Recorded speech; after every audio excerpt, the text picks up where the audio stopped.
This was highly coordinated with the UN, lots of conversations with IOM. I believe that crisis was averted because there wasn't a destabilized humanitarian emergency that would have seriously put off the very important diplomatic efforts and the voting that was coming forward. When the day that the vote happened, I think was truly remarkable to see the ability of this highly contentious day to happen smoothly, peacefully, and with a great deal of support on all sides. And now as we look to July, we have, I think, a similar need to focus resources, diplomatic messages, and efforts.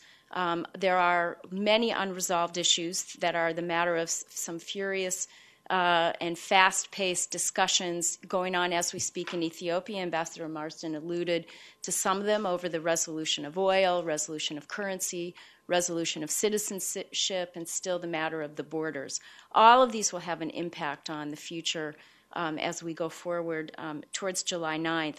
I want to also focus a little bit on the development challenges in South Sudan, where you have a population of a little more than 8 million, and that has just been increased by 4%, with 320,000 new returnees, many of them having never lived there before or having been gone for 20 years, having come from urban environments into what is a largely rural environment.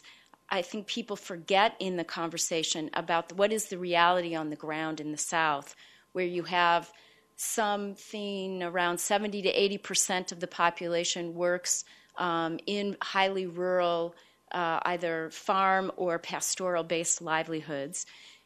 You've got illiteracy that's in the neighborhood of 70%. It's got the highest maternal mortality rate in the world.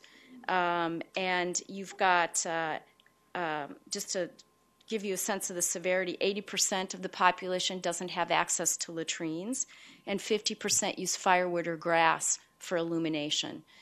They have one paved road outside of Juba. These development challenges are extraordinary, especially as you have a population coming in.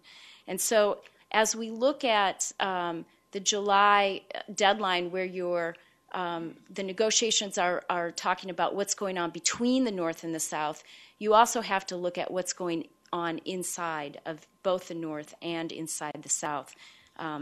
And the opportunity and the need for cooperation on the development challenges are enormous. It will take the concerted effort of the entire international community, the EU and the US, joined by the UN, the UK, the rest of the non-traditional donors who are available to assist. The Arab League has been very active in the North.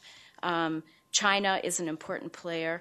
The burden sharing will be extraordinarily important as we look at helping the South to stand up as a new nation. The USAID approach is really looking at four main pillars. And it's related to, I think, the interrelationship between the political, the security, and the development challenges that we're facing. The first is to seek to mitigate conflict. You have enormous possibilities of conflict south-south as well as north-south as we go forward, given the many populations, the economic challenges, and the influx of new urban dwellers, especially youth, who have landed. There were 11 barges that have come just in the last 3 weeks to Port Juba.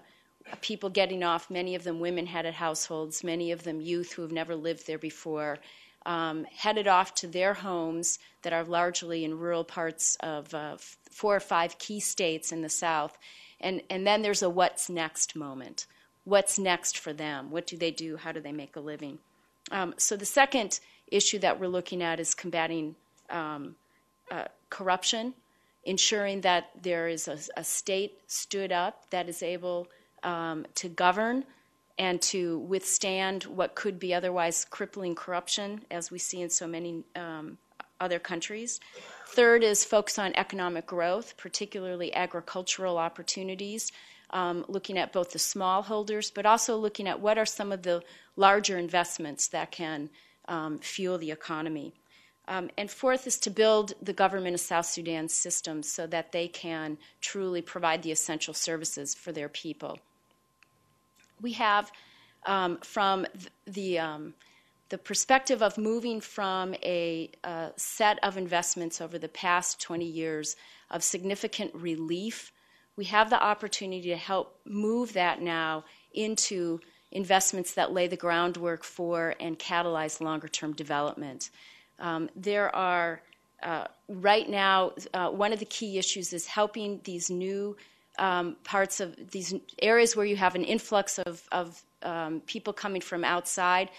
You need urban planning, and we're working very closely with the UN to provide urban planners so that you're not just providing shelter for returnees, but you're doing so in the context of what will this settlement, this town look like into the future. So in addition to just seeds and tools, what are the economic systems? What are the supply chains that can start making a difference for those areas?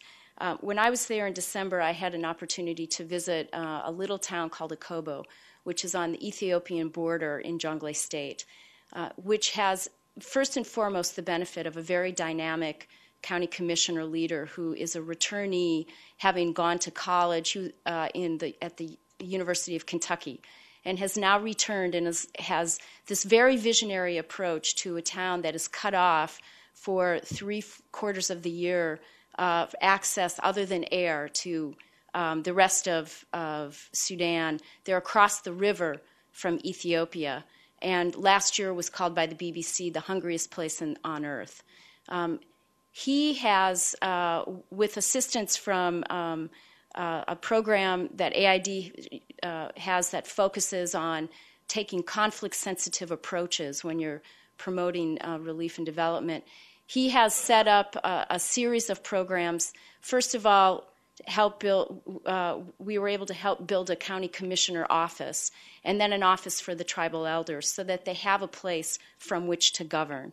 And secondly, to work with many of the youth who are there so that they are able to organize themselves and help to have small business opportunities. So they've set up a small business to do pounded earth bricks that are forming the basis of the new construction for a lot of the influx of returnees who are coming both from Ethiopia and from Khartoum. And then on their own, these youth became very involved with monitoring the referendum. And the plans and the energy coming out of this very remote place in Jonglei State, I think, are emblematic of what will need to happen throughout southern Sudan as it looks to rebuilding its future and connecting the centers up to Juba as it then connects both across the border and internationally. Another critical issue will be the distribution of land. And as new people come in, the ability for them to have their own plots of land, both for farming and for householders, is a critical part of that nexus of urban planning and recovery. We are working very closely with the international donors and with the UN. The coordination for this is critical on the ground. It's critical, and Dr. Pronk, you mentioned it in terms of having that ability at the country level to do the planning. I know I have colleagues who will talk more about this afterwards, who have the ability to do that planning on the ground and to do so with the full weight of international support and burden sharing will be essential.